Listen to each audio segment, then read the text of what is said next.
because I'll post this to the More Good Jobs YouTube channel. And I just got an intern for us, which is exciting. And she's going to help me pull clips out and stuff like that. So we'll have maybe little, what do they call that? Not hot mic moments, but some little clips, hopefully, that we can pull together stuff that we're doing. I can soon change that. Yeah. We'll just have a GIF running of you drinking your beer. I think that'll be the most popular one. That will summarize it. I did have, and this is partly a practice for me because we're pitching this later in the month, but I do have a little sort of PowerPoint going, which I could share with you if it doesn't seem too formal. Partly to help me as an aid memoir, but can you give me host? Yes, I can. Yeah. Look, the goal of this community is to help community builders. I have no problem doing things that are going to be to your benefit. That's the goal. So yeah, we don't really have too many new people, so I don't feel the need to really introduce More Good Jobs, but no worries. I think we'll be all right. Here comes a slide deck. So, yeah, as I said, this is something I've been working on anyway. So this is great for me. So I appreciate the chance to awesome. But so where does the story start? So I've been running. Do presentation mode or something? It looks like we're still seeing your. Yeah, let me do that. So I've been running a business for 20 years, which is a bit frightening, if I'm perfectly honest with you. The longest I've ever done anything. So this is us as of 2002, the end of the sort of .com bust. We started a little web and app development agency. Well, there was no apps in those days. It was just web with a really ugly logo and a scruffy little office out in the sticks. Moved to a council-run sort of incubator for creative businesses in the centre of Leicester called LCB Depot, which is brilliant. And discovered that because we didn't really do web design, we were quite useful to graphic design agencies, of which there were many, still are many at LCB. So we became a lot of the sort of design agencies, sort of dirty little secret that did their coding for them. And, you know, we carved a living out of that, but it was quite stressful. They are typically quite stressed people themselves, work for demanding customers and expect developers to just do whatever they tell them, et cetera, et cetera. So not great for mental health, all right for the wallet sort of thing. I think after a few years of running that business model and having some sometimes very stressful work, things wanting doing yesterday and people then not paying us for months, that kind of thing, I was starting to get itchy feet, didn't really like the stress of it. And I'd always had in the back of my mind this idea that we might start to build some of our own things, but I shouldn't think the word startup even crossed my lips, 10 years ago. It was just the idea maybe we could make something. And we had a few sort of attempts at it before I'd ever read the right books, sort of lean startup, that sort of thing. But what changed everything for me was Brad Feld's book, Startup Communities. That was single biggest epiphany from a business sense that I've ever had. So one day I'm going to go meet him and thank him in person, but his book was very, very profound for me. And as you can see in the bottom right-hand corner, we're now what you'd call a startup studio or a venture builder. So we code in return for equity. And in order to be able to do that, I realized we needed to meet lots of cool people with brilliant business ideas. And that kind of network didn't exist in Leicester 10 years ago. I thought, well, there's a lovely sort of win-win here. If I can make that happen, I get a win out of it. Everybody else gets a win out of it. And rather than being transactional and me trying to sell services to people, it's basis for a genuine sort of non-zero sum game community. So yeah, this fellow I owe a lot to, and that book made me realize a lot of things that I'd seen and what they meant and why sometimes working with public sector organizations was frustrating, but I couldn't put my finger on it. And after reading this, I realized rather than blaming them, it's just about understanding what their agendas are and how we can and can't work together. And the idea of leadership coming from entrepreneurs rather than the public sector was the real sort of the biggest epiphany. and another epiphany I think I had, which isn't perhaps documented so well in this book, is the idea that innovative businesses aren't in competition with each other.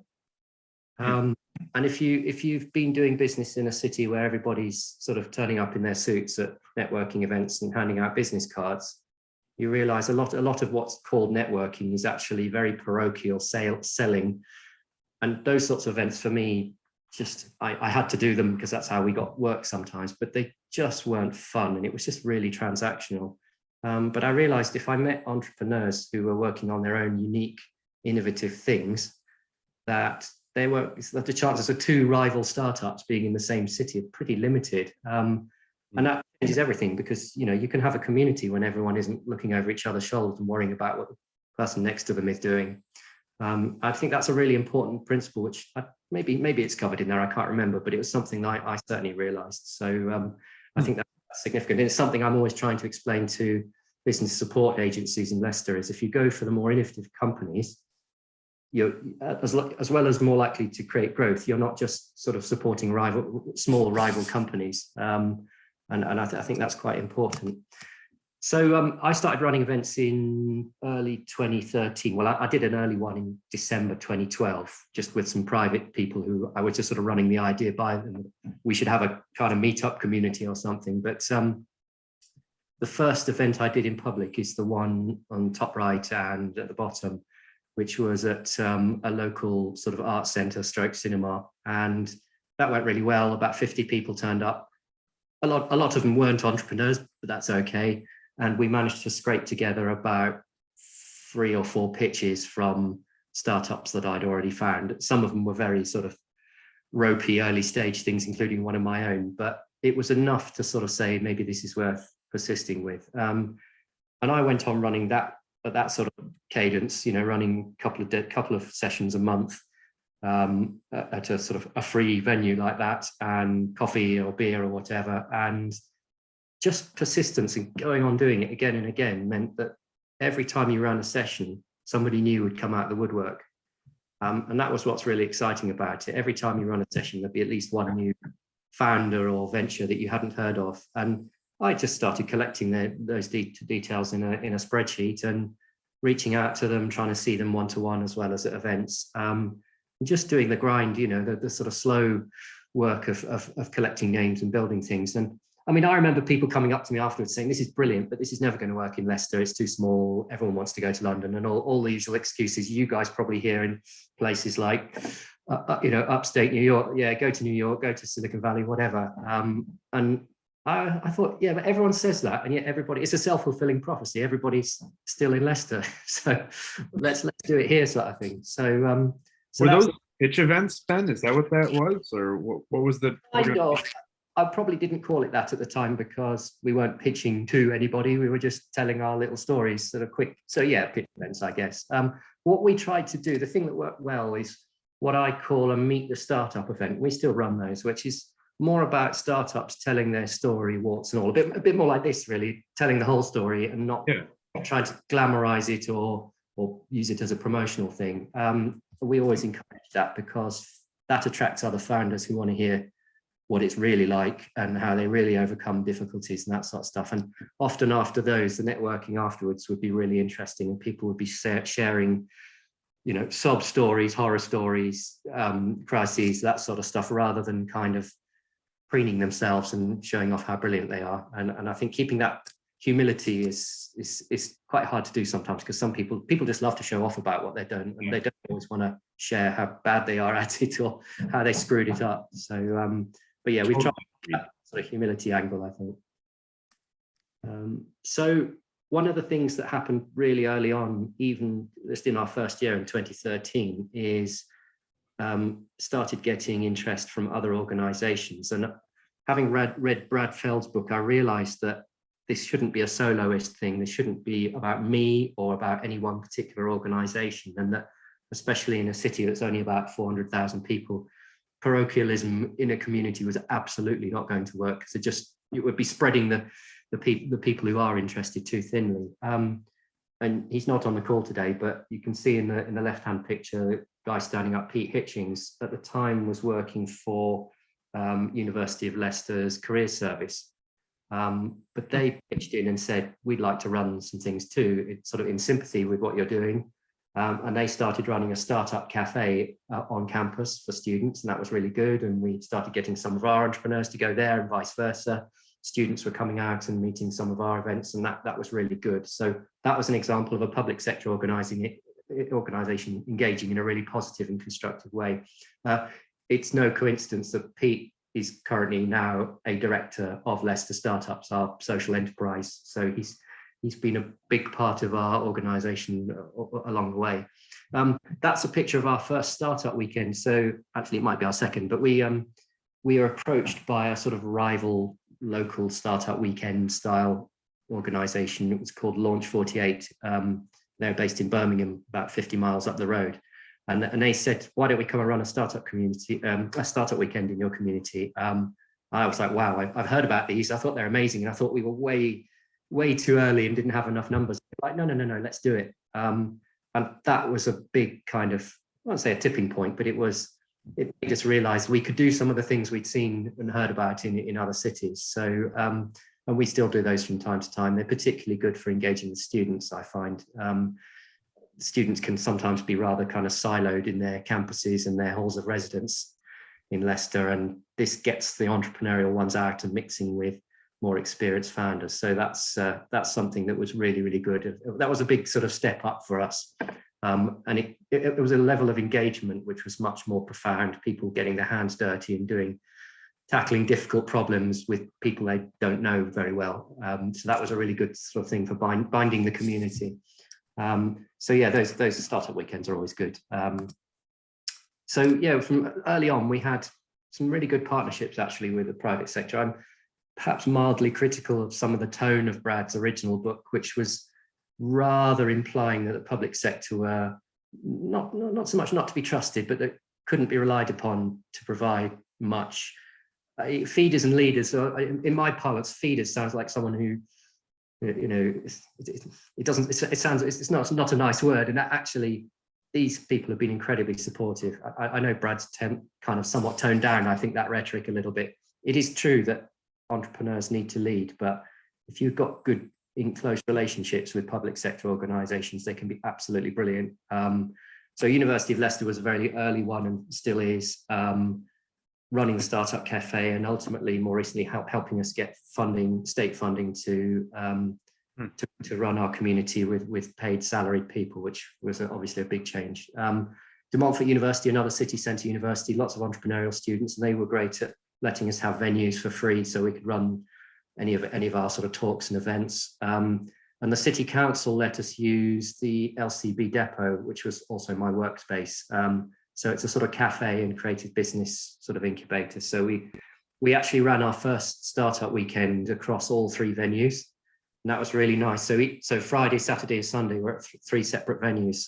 So we were getting undergraduate students seeing city centre facilities and going, wow, it's really cool here. And I didn't know Leicester had this, and getting them seeing stuff outside of their own campus. So that worked really well, and all of those organisations are still supportive.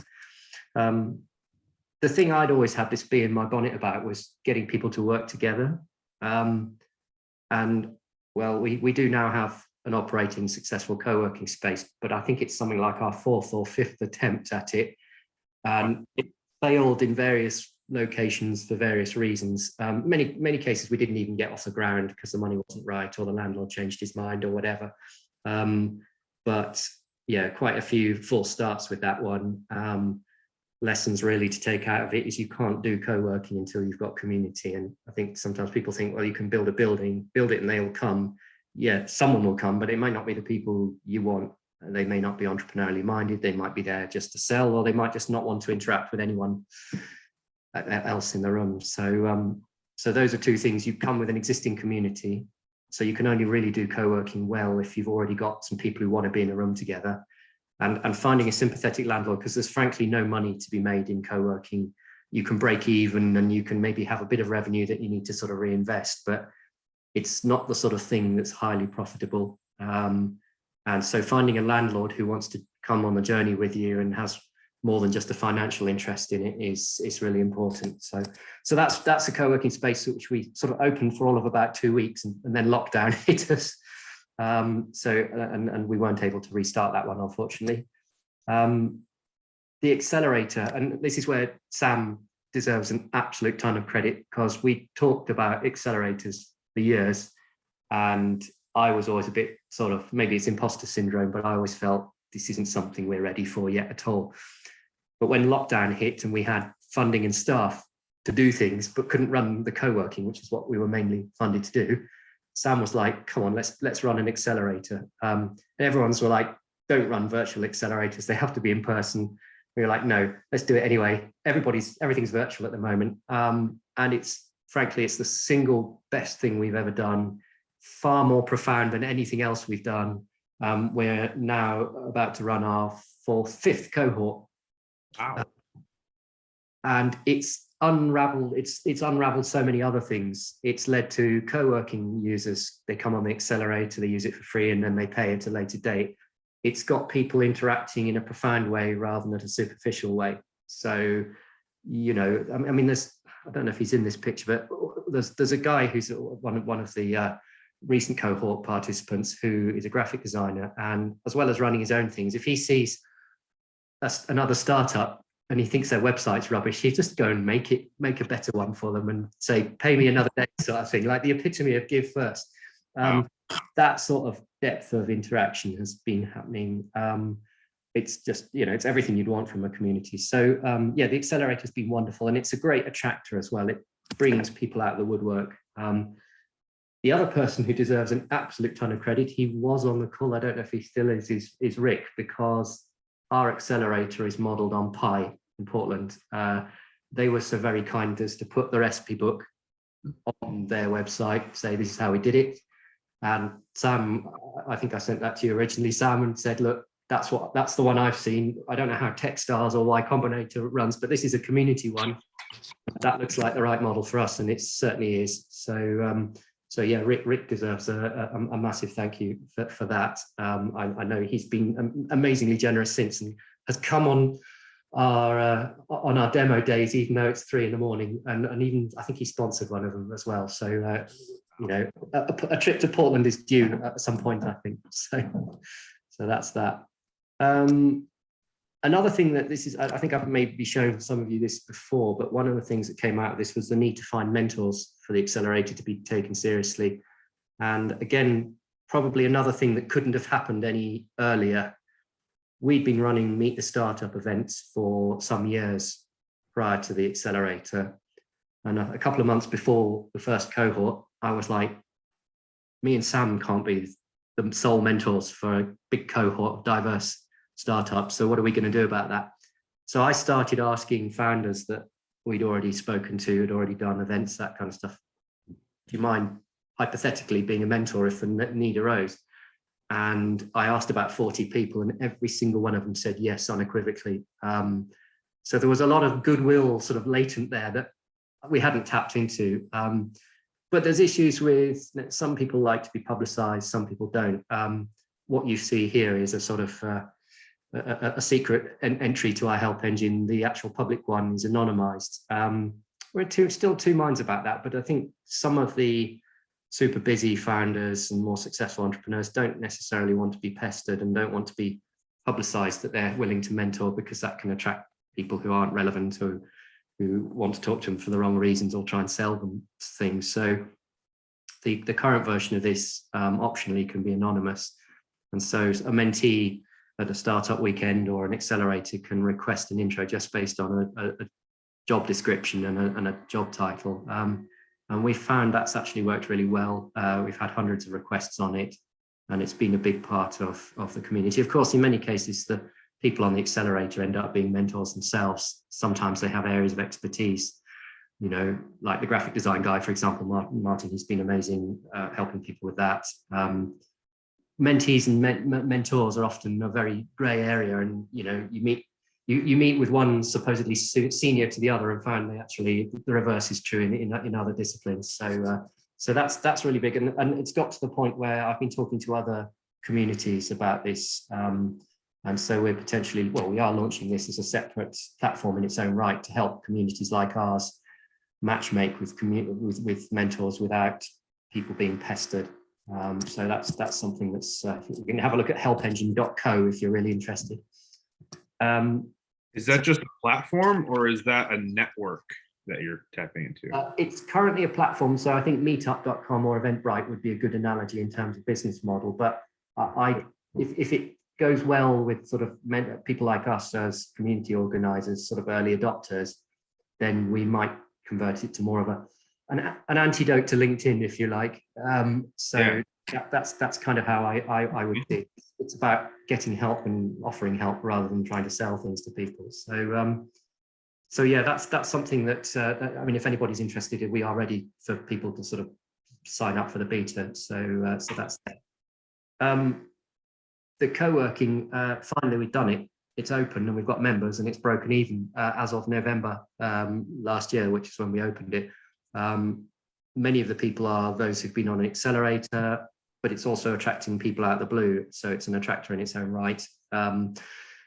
Today, there was only 2 of us.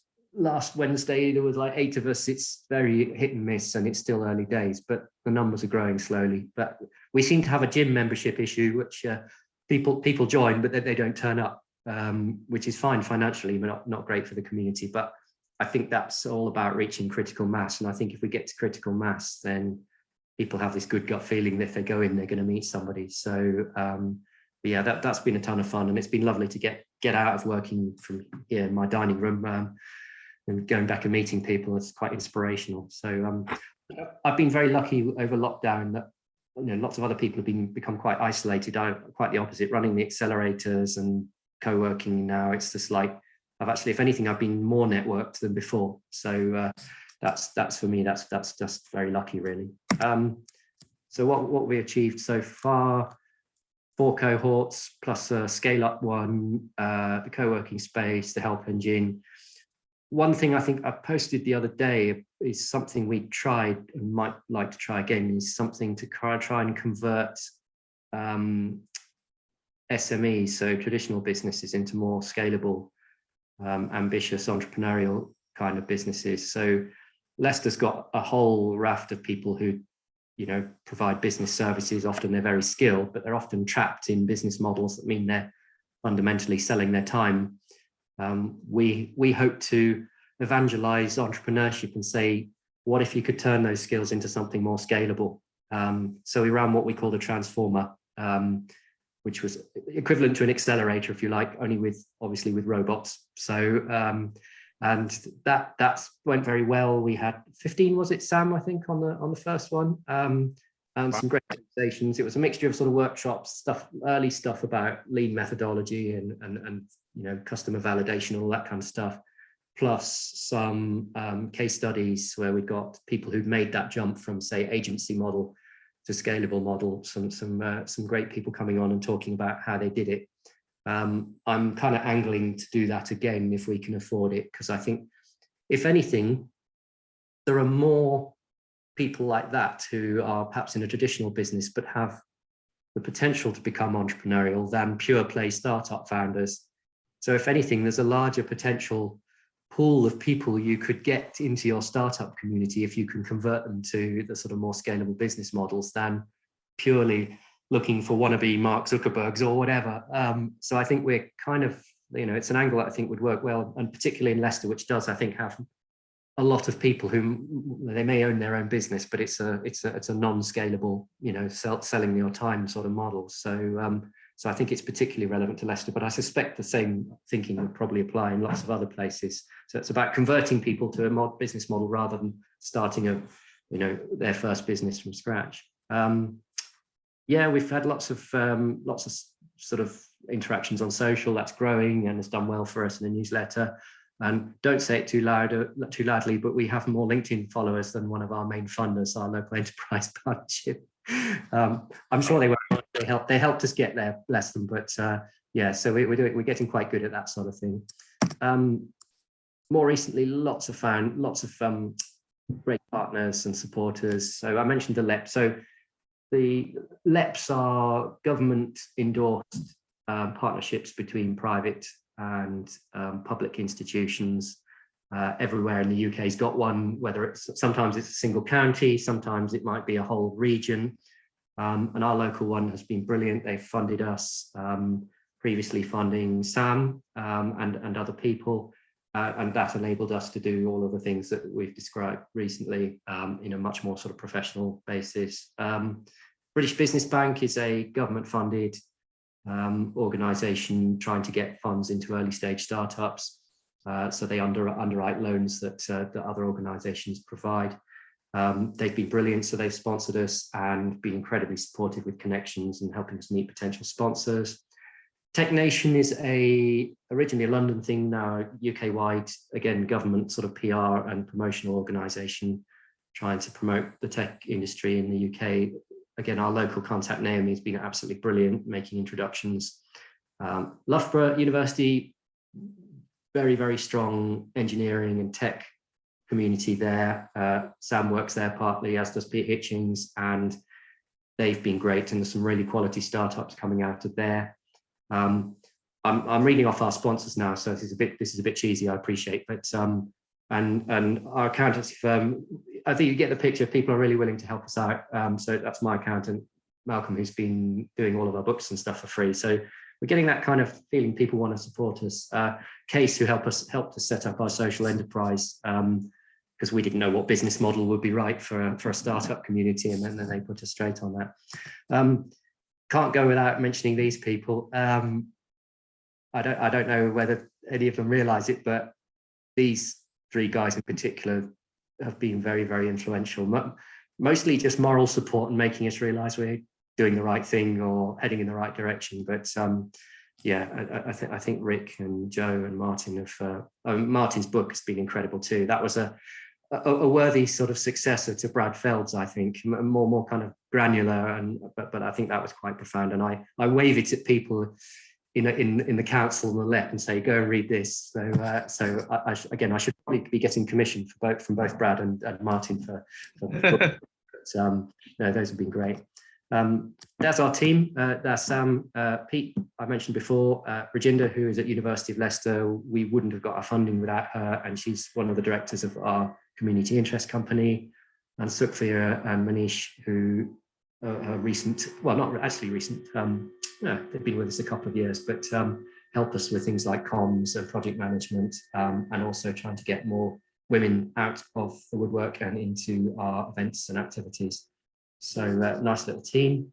And I think to sort of finish off really is the sort of key lessons that we've learned is that, again, having innovative businesses is profound. When you don't compete with somebody, you can collaborate with them. And I think a lot of the sort of traditional business support that we see probably across the UK, but certainly in Leicester, is often aimed at SMEs, SMBs, whatever you guys call them. And that's fine, they're worthy of that. But if you support startups that potentially grow, you're not giving funding to rival businesses. And if some of them succeed, they create work for everybody else. They create work for the whole stack. And part of my sort of mission is to try and convince the powers that be that they should focus on those founders, because they're the sort of tip of the spear, if you like. And if they do well, it trickles down for everybody else in a good way.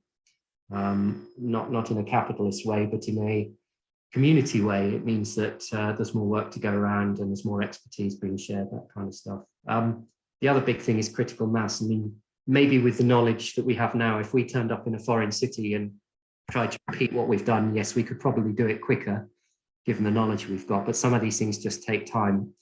You mentioned vineyards. You don't get grapes off them in the first 5 years. It's more like 10 or 20 years. And some of these things just take slow growth to make it work.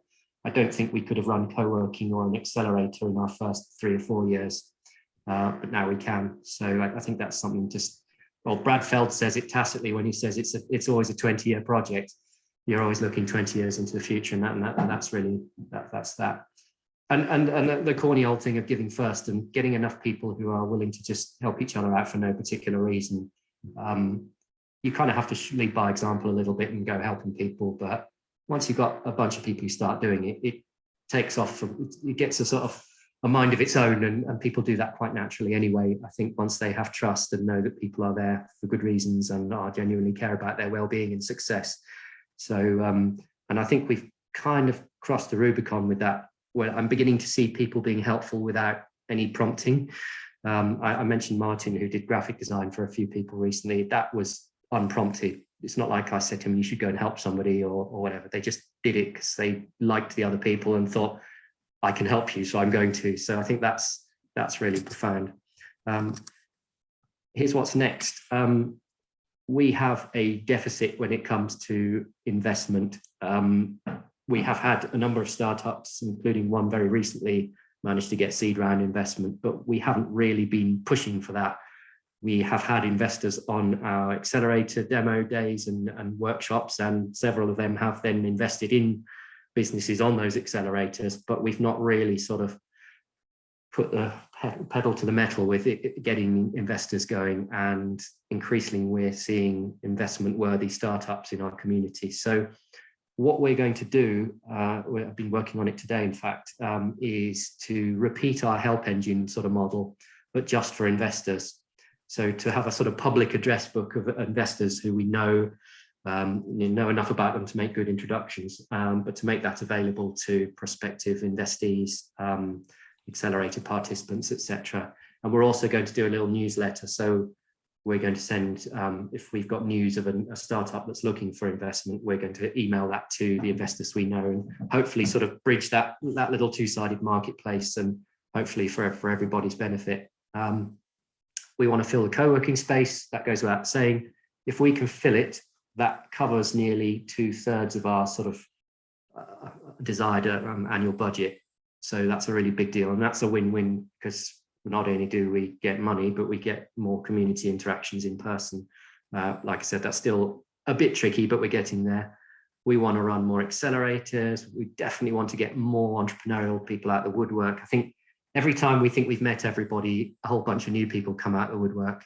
Obviously, some people don't succeed and they disappear, but there's some things we've learned. Leicester is definitely full of entrepreneurial people. I'm sure it's the same in any other city, but you know, the naysayers who said it, you'd have to go to London to do this, were definitely wrong. We want to have more influence. I think we're getting there with the people at the public sector organisations, maybe showing them a better way of doing things, being a bit more collegiate and a little bit less kind of siloed, and also showing them how the power of intangible stuff like community and networks, rather than, for them, it always seems to be about schemes and buildings, because that's something they do easily, but explaining that actually getting people talking to each other is probably more important. And a big one in the long term, we want to wean ourselves off reliance on public funding. So most of what we've done in the recent years has been on the basis of public funding, and we're certainly not going to turn away public funding if we can get it, but we want to use that for trialing new things rather than just keeping the lights on. So we want to get to a point where we have enough sponsorship and co-working income that we are self-sustaining and the community washes its own face without having to sort of come with a begging bowl. Because right now, public funding is dwindling massively in the UK. We used to get a lot of money from the European Union, and now the national equivalent is looks to me about 1/3 of what the EU was sending to us, and that's bad news if you're an organisation that's reliant on it. But I think almost morally, I think it's right that ultimately a community should be self-sustaining. So I think, you know, the funding should be for trying new things and, you know, experimenting really. So that's what we hope will happen. And that's kind of some of the things we need help with. Trying to get to 35,000 a year, that's our minimum, sort of keep the lights on budget, more connections to entrepreneurs and more mentoring and expertise sharing. Those are the things. Excuse the odd reference that probably mean nothing to you. That's Bob Geldof. I don't know, you won't have seen this. When Live Aid happened, he famously blurted out on live British TV, "Give us your fucking money." So yes, we do need help with money, but we want to make sure it's the right money. So yeah, that I think is my little PowerPoint presentation. So there you are. How are you, before I ask the question around all of the things, I'm curious, what do you plan to use the PowerPoint for? So we're talking to a prospective sponsor in a couple of weeks' time. They've already provisionally said yes, but being lovely people that they are, they're a startup in their own right. They said, we'll sponsor you, but we want you to come and infect our team with startup mentality. We were like, okay, love to do that. So yeah, they're a local insurance company that have kind of disrupted insurance in a cool way. So Cool. we're going to. It's not even a pitch. They've already said they'll help us, but they wanted us to come and meet the rest of their team. So they're awesome. So let me wrap my arms around all of the things you're doing and the business models, because you've got your own studio model, right? Which I assume is for profit, right? Yeah. And that business model is purely based in equity. Yes, it is now. So all of what we do, it's taken us 7 years to pivot from doing entirely paid work to entirely equity work, because when you're not desperately well paid and you need to feed the kids and pay the mortgage, you have to do paid work. I mean, a lot of founders do start as a side hustle, and for us, it was a company running side hustles effectively. And our first venture took probably 6 months to earn a penny. But that first 30 quid that we earned was like life-changing. It felt like $1 million, because we just proved that we could make some money through software as a service. And as that escalated slowly, we were able to, so once we were earning, for example, £1,000 a month from recurring income, we could relax a little bit more and maybe waste a little bit more time on risky stuff and speculative stuff. And we just slowly snowballed that. We still do a little bit of paid work with Ultimate Web, but only for people who we really like, who pay us well and on time, and we enjoy doing it, or it's exciting stuff to do. But we are free. We've got sort of a escape velocity when it comes to our ventures. So we can now do ventures a lot quicker than we did, because we have free time to do it. We're not sort of always worrying about doing paid work. So yeah, a very slow growth of what was effectively a side hustle originally, and that's worked out for us. And yeah, we're free now. We can. I mean, touch wood, got through the pandemic. One of our early ventures was an audience polling app for events, and that got absolutely smacked by lockdown. But luckily, we had a portfolio of several other things, some of which did quite well during lockdown. So yeah, we're surviving, and we've got 2 or 3 new things launching imminently. So yeah, all of these things are part and parcel, because we wouldn't have met any of those joint venture founders if Leicester startups hadn't been happening. So that's my selfish interest, if you like, in doing this. And I always say to anyone who's running a startup community, you do need to have a selfish interest. It can't just be a kind of just a sort of friendly thing. It's got to be, you should have, because you won't keep going at it for 7, 8, 9 years if you don't get some tangible reward for it. So I always say you should have a selfish interest. It shouldn't be purely altruistic, because you just won't stick it out. So I do have a selfish interest in it, and I'm very open about that. But I think the way we do it means we're not taking money from anyone. It's a win-win. It's literally we're investors. Effectively, we're angel investors. Is sort of what we are, I suppose. So so that feels right, and what's the word I'm looking for? It's in keeping with the spirit of a startup community, I think. I shared a YouTube link. Oh, hi, June. Hi. So yeah, good morning. So I shared a YouTube link a few months ago. We interviewed Marnie Levine, who runs a thing called Launch New York out here. Were you part of that, Ben? I don't remember if you've joined that one. Her name rings a bell. So, because you mentioned the investment model, I thought you might find her that clip very interesting and what she's built.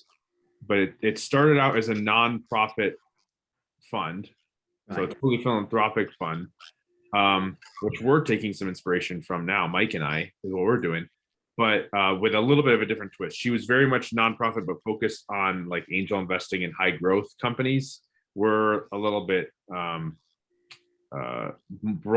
broadly thesis than that. But what was interesting was she basically used it to prove the thesis that there was enough deal flow happening that she then launched a for-profit fund alongside it and an angel investor network alongside it. And all 3 of those share deal flow. It's it's kind of cool. Share that link with me, because I definitely want to, that's highly relevant to what we're attempting right now with our investor sort of relations thing. So I'd love to see that. So I put the YouTube link so you can listen to her talk all about it. But now I'm gonna see if I can find her.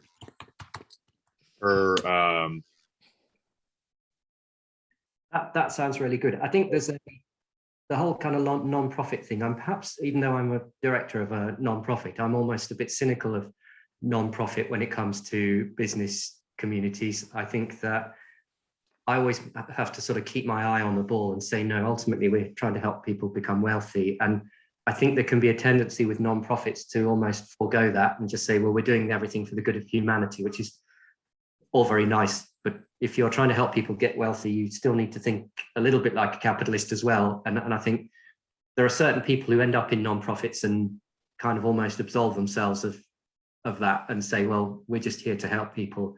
And actually, if you're going to help people get rich, you know, there has to be some capitalist thinking in there too. And I think I've got the right balance for me, because I do like helping people, but I also I want to get rich too, sort of thing. And I want to find a way of doing it that isn't a conflict. And I think I found it, you know. So I think there's ways. I agree with you. I think there's a lot of ways to balance that, and there's a lot of ways to do the nonprofit thing without the, well, I'm going to starve and eat ramen because I'm for the benefit of the polar bears kind of, you know, bullshit. Especially when you're doing something like, let's be like you just said, it's a nonprofit thing, but the goal of the nonprofit thing is to help people be wealthy. Like, how can I be a leader if I've not experienced what the people we're trying to help have gone through? I can't. So I have to behave like them. I am like them. That's what I do. So I run startups and I get involved in startups. So I can't really be a leader if I'm not one of them. It stands to reason. You've got to be one of them. Otherwise you can't be taken seriously. It's a player coach thing. Like, I feel like you have to be a player coach to really be honest about it. Otherwise, great analogy. And for me, there are things that I have credibility about now that I didn't have when I started out, which is again another reason that this kind of has to grow slowly with the people who are running it. I couldn't have talked about investment 7 years ago, or coaching or accelerators. I'd be like, oh, imposter syndrome kicks in. I've never done any of those things. Now maybe we can. So our hypothesis too, I'm curious, I'm just sort of sharing things that we're thinking about too, because it's so similar. That's why we have this community. We're thinking in launching the fund that the fund and the nonprofit stuff we're doing do not operate in silos, not just in terms of operationally, but in terms of like marketing. So our hypothesis is that by building that fund, that itself is just going to be such a beacon for all the other stuff that we're doing, right. You know, that we're like. I think Brad Feld describes this well, is that the whole ecosystem in your area is a complex network. It's a Wikipedia of links and things all over the place. And if one organization alone tries to do everything, that can easily stifle it. And that's often the problem you get in cities where the private sector isn't engaging or doing anything. You'll get the public sector steps in to try and fill the vacuum, and more often than not, because they don't really have skin in the game, they don't know what it feels like to be an entrepreneur. They are unable to fill the vacuum, much as they may try and much as they may throw money at things. There has to be something in the middle. So I think I think that's fair. Ultimately, Leicester Startups, our community interest company, is a vehicle to achieve things that we see as being necessary. But ultimately, it's an organization that should be campaigning for its own abolition. We shouldn't be necessary. And if we get to fold it in 10 years' time because it's no longer needed, I would say that's a sign of success. It means that the ecosystem is healthy and all the right players are already interacting. So, I don't have sort of a megalomaniac idea of we're going to become some huge big thing. Maybe one day we'll be able to stop doing it, and because we won't need to anymore, and that would be amazing.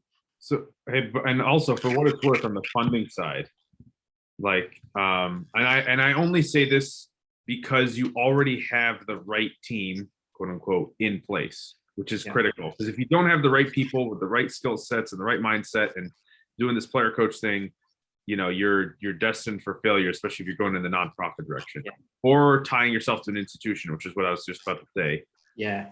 We have an interesting model, what we're doing at the Keenan Center, where we are part of a college, but we're now financially independent of the college because it's all grant donations, basically, that have come through. We're going to do some sponsorship for our makerspace, but it's all been private individuals kind of contributing on an annual basis to what our budget is. But now it's like everything we do, even down to the payroll taxes, is not financially dependent on the institution. That's very, very healthy. And I think it's somewhat unusual, but not wholly unusual, to find public sector organizations that have the humility to recognize their own inabilities and things that they just aren't right for. I mean, it's not directly related to us, but if you take LCB Depot that I mentioned earlier, so that's a council-run thing, council-funded thing, but it runs on its own budget. And whereas other parts of the council have to have a council-branded website, they're allowed to do their own thing, and the whole incubator place washes its own face. And so I think there's some good forward thinking in our city from organisations like that. The council, they recognise that sometimes arm's length is the best thing. The same with sort of accelerators and incubators. Often universities try and run them, and usually the further away they are from the sort of bureaucracy of the university, the better. An arm's length is often gives more credibility, but still allows the university to get the wins it wants out of it. Place to send entrepreneurial students and staff, money if they're investing in it, that kind of stuff. And I think getting that balance is very, very hard. And if you've got public sector people who are not that sort of, don't have that humility or that understanding of how ecosystems work, their knee-jerk reaction is, well, we're going to do all of this ourselves, and it never really ends up anywhere.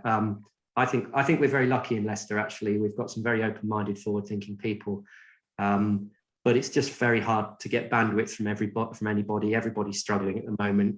Leicester's not the richest city in the UK by any means, and there are people eating out of food banks in our city, and frankly, that's more important than entrepreneurship. So I get it. Well, so getting back to my point, the reason I add that was because you put out there like your financial thing and you're looking for sponsorship, and I'm truly impressed that you have a £35,000 budget. Is just like, holy crap, I don't know how you do that on that small of a budget. But well, a bit piecemeal, and if I was paying any money, which I'm not, it would probably not work out. Yeah. That's the power of me having a intangible win out of doing it. So that's why I do it. I also enjoy doing it. Well, I'll add though, I just want to say, just to share kind of what we figured out. So one is the distance that we created from the institution, as much as I'll give credit to the institution we're related to, is despite the institution, not because of it. So like we drove really hard over 3 years to make that happen because we wanted to be able to be like, no, I don't want to go to that meeting and I don't have to. and so there was that. But the other piece of it was, and I don't know how the tax system works in the UK compared to the US, but this is a big thing here, is if it's philanthropic dollars, first off, it's easier if it's affiliated with an institution just mentally, let alone the alumni network that you can tap into. That happens. But the other piece of it is, if you start a nonprofit in the US, after like 5 years, you have to have a certain amount of distributed income coming in to avoid like a lot of tax sheltering games and stuff. Yeah. If you're tied to an institution, they don't have to worry about the match. It's like, this was a challenge for Martin, is he would want to donate to a nonprofit, but if every dollar he donates, they have to go and find additional funding. It creates a burden on the nonprofit. Right. All flowing through an institution, that doesn't matter. They can write as big a check they want. There's no burden. I'm sure there are similar equivalents here. I think that, we were advised to set up an entity called a community interest company. I don't know what the American equivalent of that is, but it's almost like a charity. It's almost like a limited company masquerading as a charity. It's a fairly new thing. So there's no shareholders, so it's limited by guarantee rather than by shares. There's quite a lot of nuanced different models that you can take, but we went for a CIC. It looks better in the eyes of funders as a potential recipient than, say, just being a limited company that wanted to do something philanthropic on the side, but it doesn't have the sort of overhead of setting up a full-blown charity, which is quite hard to do. And and you have less flexibility about what you can do with your money with a charity. So we can, on a day-to-day basis, we behave like a normal corporation, a limited company. I don't know what you call it there, an LLC, I think. So we can behave like just a small company. We can behave like a startup for that matter. All we have to do each year when we do our annual return is report what we've done and why it's benefited the community. So it's fairly low touch, but we behave like a normal small company otherwise. It's interesting you mentioned alumni, because my kind of hypothesis is in the long term that we should be funded by generous donations from people who've maybe been through some of our things and have made it out the other side and done well out of it. It's kind of ironic because that's what a lot of universities increasingly rely upon. They still get public funding, but if they want a new library or a sports hall, it's often an alumnus who pays for it. And that's how I see in the long term, I'd like us to be funded. And we're maybe beginning to see signs of that. A number of the people who've been on our accelerator are saying very convincingly, I am going to give you money the moment I can. Just wait until I've got something. Now, of course, that may just be lip service, but I have a good feeling some of them will genuinely do that. To me, that's the best model of all, is an alumni model where those who've made it give back. But we've only been running our accelerator for a couple of years, and it may be another 2 years before anybody makes a ton of money, and for others. So we can't guarantee it, but that's the hypothesis at the moment. That's cool. Ben, this has been awesome. I really appreciate you sharing this story.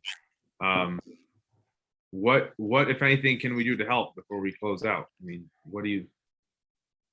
Sam, what should I be saying now? Honestly, you guys have been amazing. Yeah. Just realizing that there are other people doing the same stuff and having the same problems with the same sort of organizations, et cetera, has been at least removes the loneliness of doing that. I won't mention the name of the style of organization, but somebody mentioned them in Portland. I expect it was Rick, and I thought, that sounds awfully familiar, and it was the same name of organization, and I was like, okay, they're just the same everywhere, and that's kind of nice. That's realizes that we're not alone, and not to get too hung up about those sorts of things. I've long since stopped getting pissed off with public sector organizations. I recognize their limitations. I know loads of brilliant people who work at them, and I know why they are the way they are, and you just got to run with what they can and can't do for you. And rather than being hostile to them, being friendly and helpful and explaining why it's difficult and just doing what you can is the best you can do. And often it's actually about building trust with them, because entrepreneurs are a bit scary to some people, I think, understandably. And often the people who work in public sector organizations don't know many entrepreneurs. So we're a bit like wild animals to them. What are they going to do next? They might say something in public about us that we don't like. And that sort of stuff is a bit frightening. If you work for a big organization, reputational damage by somebody speaking out of turn is very frightening. And I think I've perhaps managed to sort of walk that tightrope quite well. I get to be the sort of court jester. Sometimes I can say things that make people feel mildly uncomfortable, but isn't untrue, in a way that doesn't piss them completely. So I get to play that role, and that works quite well. So I don't have any fundamental criticism to make about anybody in Leicester. Everybody has tried their best and done what they can. Yes, there's a bit of silo mentality sometimes. Sometimes people who could collaborate don't, and then go off and do their own thing that's just identical to what someone else is doing. And I'm like, why aren't you working together? But it's all good. Usually the collaborators win in the end because it's always better. So that's just part of these things. But generally, the experience has always been good. Awesome, thank you. This is great, man. I really appreciate it. I'm June S for my LinkedIn, so I'm putting that in there. I'm also going to put the Mortgage Jobs Twitter in here. We're using that a lot more. I'm going to follow up either probably with a write-up, maybe with some video clips now they got an intern, which I'm very excited about, and continue the conversation there. Check it out. So see everybody. Have a good morning or evening or afternoon, depending upon where you are. It is actually 5 o'clock somewhere. There you go. Now it's time for beer. Okay. I'll see you. Cheers, everybody. Bye-bye.